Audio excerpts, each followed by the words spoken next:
Le bois aux ronces est un jeu de plateau pour 2 à 4 personnes d'environ 1 heure. Dans ce jeu, les joueurs incarnent les esprits déchus du bois aux ronces.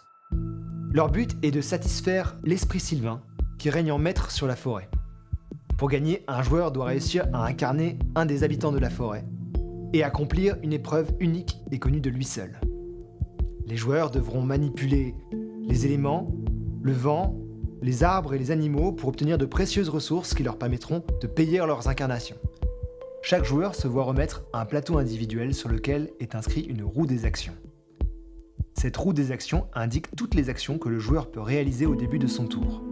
Au centre de cette roue sont placés 3 jetons d'action qui symboliseront les 3 actions choisies par le joueur pour ce tour. Le bois aux ronces est un jeu qui favorise les réactions en chaîne.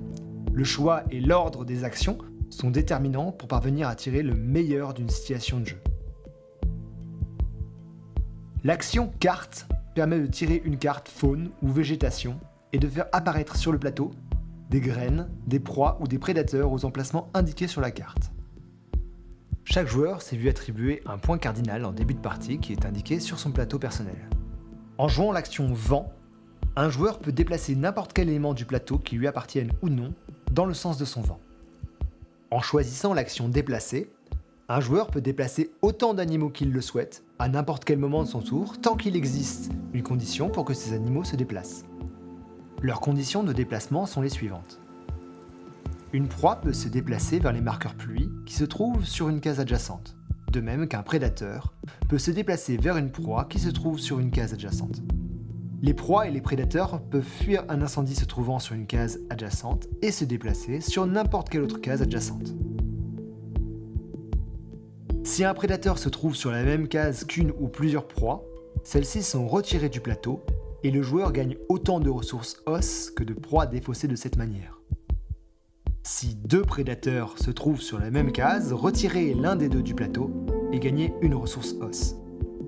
Quand une ressource est obtenue sur une case, si un autre joueur a un marqueur sur la case concernée, il gagne les mêmes ressources que celles obtenues par le joueur dont c'est le tour sur cette case. En utilisant l'action troc, un joueur peut défausser 2 ressources qu'il possède pour prendre une ressource de son choix. L'action incarnation doit être réalisée au moins une fois avant de pouvoir accomplir son épreuve et gagner la partie. Le joueur défausse les ressources indiquées sur la carte incarnation qu'il souhaite acquérir, prend la carte et tire une nouvelle incarnation qui remplace celle qu'il vient de prendre. Pour réaliser l'action pluie, le joueur doit lancer le dé pluie et placer son marqueur pluie sur une des cases du cercle indiqué par le dé, centre, 1, 2 ou 3. Si un marqueur pluie est posé sur une graine, la graine se change en arbre. Si un marqueur pluie est posé sur un marqueur soleil ou incendie, le joueur doit retirer les marqueurs soleil-incendie présents ou son propre marqueur pluie. Dans tous les cas, les marqueurs soleil-incendie et pluie ne peuvent pas cohabiter sur la même case. Pour réaliser l'action soleil, le joueur doit lancer le dé soleil et placer son marqueur soleil sur une des cases du quartier indiquées par le dé, nord, sud, est ou ouest. Si un marqueur soleil, comme pour un marqueur pluie, est posé sur une graine, la graine se change en arbre.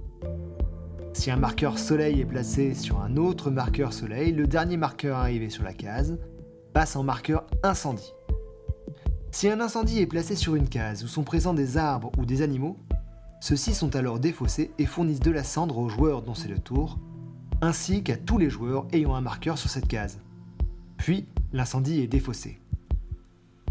Un incendie reste présent sur le terrain tant qu'il n'a pas produit de cendre, sauf s'il est éteint par un marqueur pluie, sorti du terrain par le vent, ou que son propriétaire réutilise une action soleil.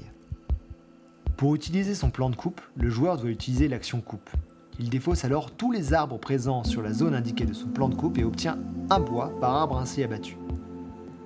Enfin, le joueur place le bûcheron sur une case au choix de cette zone et échange son plan de coupe contre un nouveau.